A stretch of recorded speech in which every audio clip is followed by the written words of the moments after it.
जी हाँ दोस्तों, estimated current point में आप सभी लोगों का स्वागत करता हूं मैं। सबसे पहले हम लोग देखेंगे आरबीसीएस एवं हीमोग्लोबिन में क्या संबंध है। देखिए दोस्तों, इसमें अगर हम बात करें तो फुफ्फुस सिरा या पल्मोनरी सिरा के बारे में अगर थोड़ा चर्चा करें तो फेफड़े से शुद्ध रक्त ऑक्सीजन युक्त रक्त को बायां लिंग तक ले जाने वाली वाहिनी पल्मोनरी सिरा कहलाती है। ठीक है। फुफ्फुस सिरा के अतिरिक्त सभी सिराओं में अनाक्षीकृत रुधिर जो है प्रवाहित होती है, ध्यान रखिएगा। अभी हम बता दें, थोड़ा सा यहाँ समझिए, ये मान लीजिए लंग्स है, ये पार्ट्स हम थोड़ा सा लंग्स समझ रहे हैं। लंग्स से थोड़ा सा यहाँ पे हम थोड़ा सा बात करेंगे तो ये यहाँ पे मान लीजिए हृदय है, हार्ट है। मान लीजिए यहाँ पे हार्ट है। हार्ट से जो है पूरी तरह से ये ब्लड का सर्कुलेशन जो है एक ब्लड कैपिलरीज के माध्यम से इस तरह प्रभावित होती है।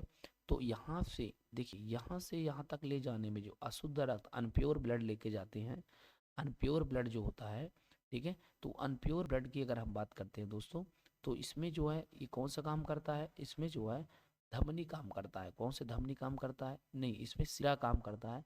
और कौन सा सिरा? नहीं, यहाँ पे सॉरी, पल्मोनरी धमनी काम करता है। पल्मोनरी धमनी काम करता है, समझ में आ रहा है ना?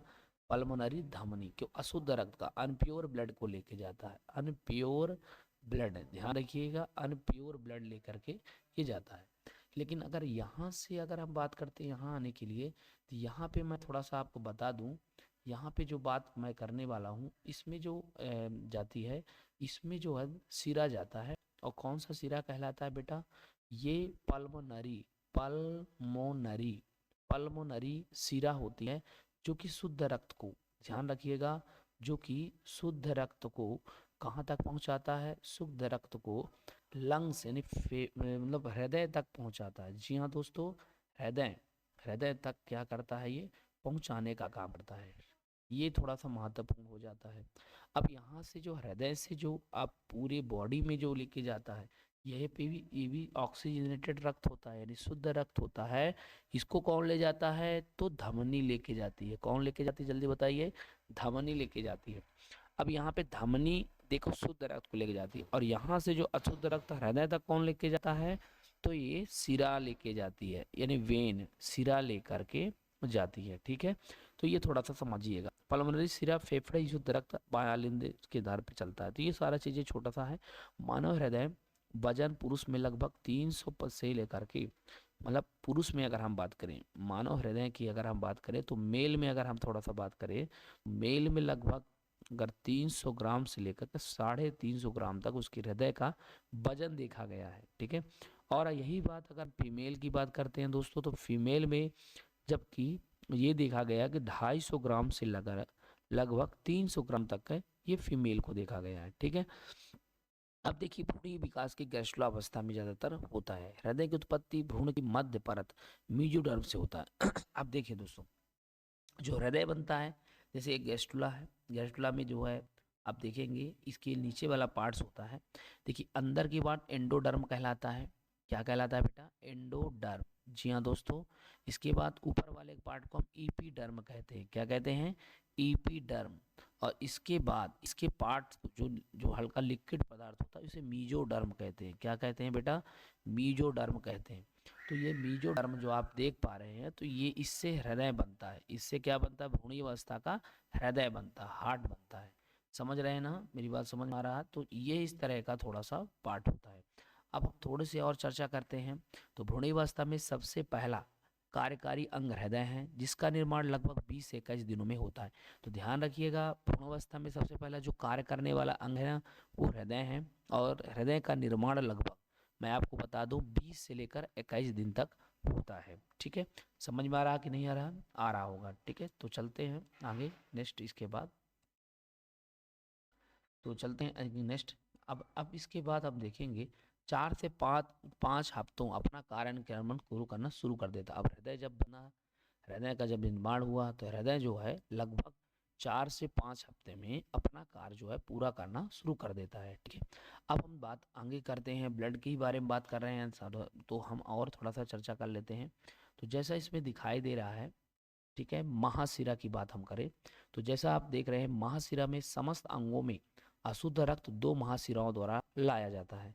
अग्र महाशिरा एवं पश्च महाशिरा, ठीक है ना। देखिए मैंने फिर से बोला, समस्त अशुद्ध रक्त को दो महाशिराओं के द्वारा लाया जाता है। कहाँ?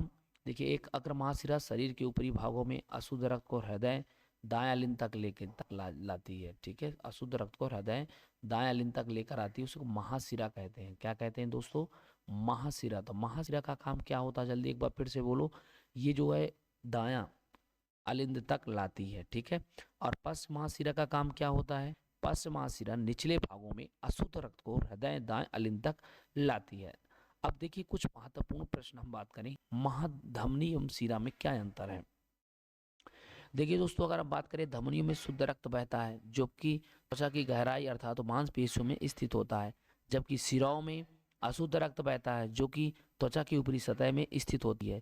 शुद्ध रक्त की उपस्थिति के कारण धमनियां लाल रंग की होती है, ध्यान रखिएगा, जबकि अशुद्ध रक्त की उपस्थिति के कारण शिराएं थोड़ा सा काले या नीले रंग की होती है। धमनियों में अगर हम बात करते हैं, इसको थोड़ा सा हम हटा देते हैं, ठीक है। हाँ, धमनियों में अगर हम बात करते हैं तो धमनियों में आंतरिक गुहा में धमनियों की आंतरिक गुहा कम होती है, जबकि शिराओं की गुहा बड़ी होती है। धमनियों में शुद्ध रक्त तेजी से बहता रहता है, जबकि कपाट की उपस्थिति के कारण शिराओं में अशुद्ध रक्त धीमी गति से बहता रहता है। रक्तदाब धमनियों का विषय न कि शिराओं का है।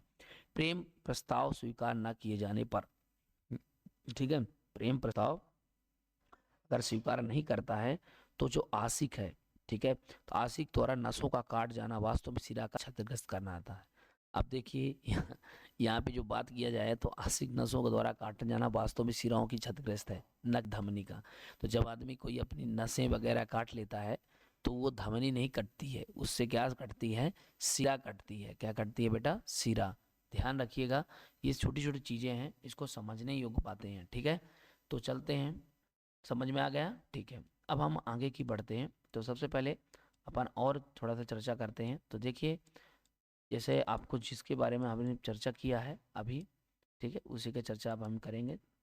देखिए यहाँ पे जो मैं बात कर रहा था, ठीक है दोस्तों, यहाँ पे देखिए जो मैं बात कर रहा था, इसमें आप लोग थोड़ा सा ध्यान में रखिए। इसमें क्या है बताइए, इसमें अपन बात करें थोड़ा सा, तो देखो इसमें क्या लग रहा है आपको। हाँ, कार्यावस्था की अगर हम बात करते हैं, थोड़ा सा समझिए। तो कार्यावस्था में हम थोड़ा बात करेंगे हृदय की धड़कन प्रक्रिया के द्वारा हृदय निर्बाध गति से रक्त पंप करना है। परिभाषा अगर हम बात करें, संकुचित या सिकुड़ना एवं हृदय का फैलना या शिथिलन होना वास्तव में हृदय की धड़कन कहलाती है। ओके, अब देखिए धड़कन का अर्थ होता है हृदय का सिकुड़ना अर्थात सिस्टोल, हृदय का फैलना अर्थात डायस्टोल।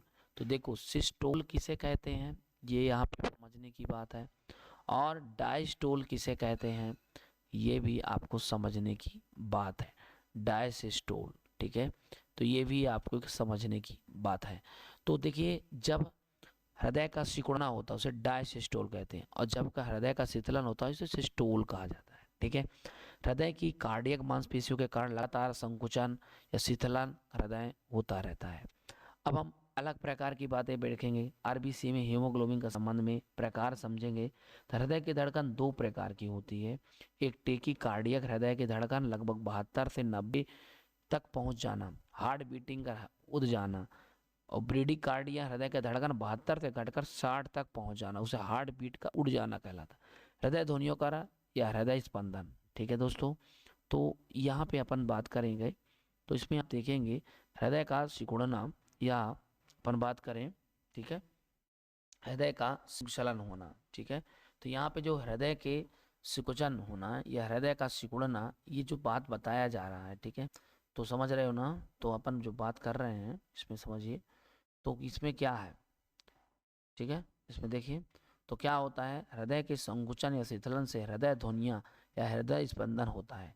मानव हृदय दो प्रकार के हृदय ध्वनि उत्पन्न होते हैं, एक लव अथवा त्रिदलनी या द्विदलनी कपाट के बंद होने पर यह ध्वनि सुनाई देती है, ठीक है। बाइकास्पिड या ट्राइकास्पिड कपाट जब बंद होता है तो उसे लव सुनाई देता है। निलय के संकुचन होने पर ध्वनि ला व सुनाई पड़ती है, यह ध्वनि कुछ लंबी धीमी या ज्यादा समय तक रहने वाली होती है। तो डब लब चलती रहती है। ओके, समझ में आ गया कि नहीं आ गया? आ गया होगा। तो इस तरह की जो है होती रहती है, ठीक है। नेक्स्ट अगर हम बात करते हैं दोस्तों, तो नेक्स्ट अपन बात करें तो देखिए इसमें जो हम लोग बात करने वाले हैं इसमें, तो सबसे पहले हम डब क्या है, ये डब की स्थितियाँ क्या होती हैं। तो देखिए अपन बात करते हैं थोड़ा सा, तो पल्मोनरी धमनी, और अगर हम बात करते हैं इसमें तो देखिए यहाँ पे समझने वाली बात यह है कि यहाँ पे जो स्थितियां हैं जैसे पल्मोनरी धमनी वाल्व एरोटिक कपाट के बंद होने पर यह ध्वनि सुनाई देती है। तो क्या हुआ, जब कपाट खुलती है तो वो सुनाई देती है, और जब बंद होती है तो डब सुनाई देती है। क्या सुनाई देती है? डब। या नीलों की शिथिलन या होने पर ध्वनि वह सुनाई पड़ती है। यह ध्वनि कुछ तेज, छोटी, कम समय तक रहने वाली होती है। स्टेथोस्कोप की अगर हम बात करें तो यह स्टेथोस्कोप की खोज लाइनेक ने की थी। स्टेथोस्कोप की मदद से हृदय की धड़कन, हृदय स्पंदन, हृदय ध्वनि, लब डब को सुना जाना। हृदय चक्र के दौरान दो ध्वनियां लब एवं डब सुनाई देती है जिन्हें स्टेथोस्कोप कण के सदस्य सुन सकते हैं। इन हृदय ध्वनियों को सुनकर चिकित्सक हृदय रोग का पता लगा पाते हैं। ठीक है, आई बात समझ? ठीक है, तो अपन देखते हैं हृदय के धड़कन पर कैसे कंट्रोल होता है, क्या नियंत्रण होता है, क्या कैसा प्रोसेस है, इसको थोड़ा सा हम समझेंगे। ठीक है, तो सबसे पहले अपन देखें, थोड़ा सा चर्चा करते हैं। तो देखिए दोस्तों, यहाँ पे जो बात कर रहे हैं खनिज हृदय धड़कन का नियंत्रण कौन करता है? पोटेशियम खनिज द्वारा होता है। इसलिए हृदय रोगियों को चिकित्सकों के द्वारा सेवन की सलाह दी जाती है। थायरॉक्सिन, एड्रेनल हार्मोन्स, लड़ो उठो जियो हार्मोन द्वारा हृदय धड़कन को नियंत्रित किया जाता है। ठीक है, मेंडुला ऑब्लोंगेटा के द्वारा पश्च मस्तिष्क में उपस्थित मेंडुला ऑब्लोंगेटा के हृदय केंद्र होता है, हृदय की धड़कन पर नियंत्रण रखता है। ठीक है, हृदय में संकुचनशील या गठान नोड। देखिए दोस्तों, मानव हृदय में दो संकुचनशील गांठ जैसी संरचना पाई जाती है, एक ऐसे नोड, एक एवी नोड। ऐसे नोड स्वप्नन ऑरिकुलर नोड कहलाता है, स्वप्नो ऑरिकोनल नोड अर्थात सिरा आलिंद नोड कहते हैं, और एवी मतलब ऑरिकुलर नोड अर्थात आलिंद नोड कहते हैं। ठीक है, तो सिरा आलिंद नोड और एक आलिंद नोड होते हैं। ओके, तो दो प्रकार के नोड्स इसमें पाए जाते हैं। दोस्तों कैसा लगा जरूर बताइएगा। अभी हम इसके बाद हृदय धड़कन नियंत्रण के बाद अब नेक्स्ट वीडियो पे नेक्स्ट चैप्टर लेके आएंगे, तब तक के लिए